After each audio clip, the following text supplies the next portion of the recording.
हस्त मैथुन परे काहेकि लागे दुर्बल काहेकि होइथाए पश्चाताप। आपण माने जानते कि आपण माने जदि जानि नाहंती ताहले जानि रखंतु। हस्त मैथुन करुथिले जानंतु कारण कोन पई हुए पश्चाताप। हस्त मैथुन शरीरर प्राकृतिक संभोग प्रक्रिया नुहे। हस्त मैथुन प्रक्रिया रे युवक और युवती शरीर को कृत्रिम उपाय रे उत्तेजित करी काम सुख अनुभव करती। काम सुख अनुभव करिबा पाप नुहे, हेले धार्मिक पुस्तक आउ विज्ञान बंका टंका उत्तर रे मन को पाप छुई थाए। मन रे अनेक निष्पत्ति नियंती आउ नुहे, हेले बारंबार हस्त मिथुनर शिकार हुअंती। एहार कारण बुझिले उभय युवक और युवती काम ऊर्जा बा सेक्स एनर्जी को सृजनशील रूप से उपयोग करिपारिबे। नंबर 1, हस्त मैथुन समय रे व्यक्ति निज संपूर्ण शरीर ऊर्जा को प्रभाव दिए जहाँ पूरा शरीर रे अनुभव हुए। नंबर 2, शरीर रे यह प्रभाव रे विद्युत तरंग सृष्टि हुए जहाँ उभय युवक और युवती छाती रे एक सूक्ष्म करेंट उत्पत्ति करे, पूरा शरीर उत्तेजित हेबा परि लागे। नंबर 3, शरीर रे उभय युवक और युवती निज समस्त शक्ति मिसिला परि अनुभव करती जहाँ को आमे मेल एनर्जी आउ फीमेल एनर्जी मध्य कहि परिबा।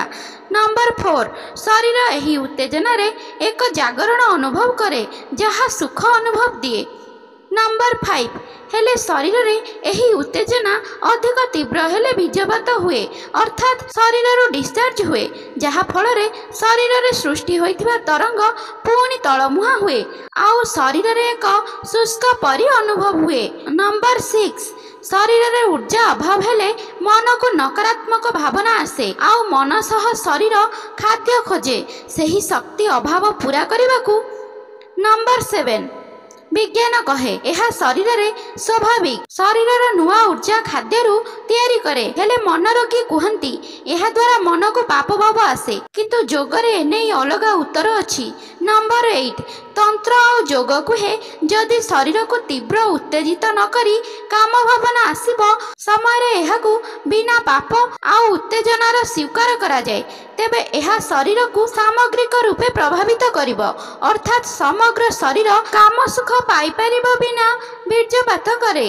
नंबर 9, आमे कहि परिबे जे शरीरर निज अवस्था अछि सेक्स शक्ति को संतुलन करिबा नै, एणु शरीर मन रे अनेक समय रे उठुतबा काम दमन को स्वप्न दोष माध्यम रेचन करिथाए। परवर्ती समय रे जदि कामना भाव आसे तेबे स्वीकार करंतु एवं एही शक्ति को पूरा शरीर रे अनुभव करंतु, मात्र तीव्र उत्तेजित न होई निज स्वास्थ्यर प्रभाव को निरीक्षण करंतु।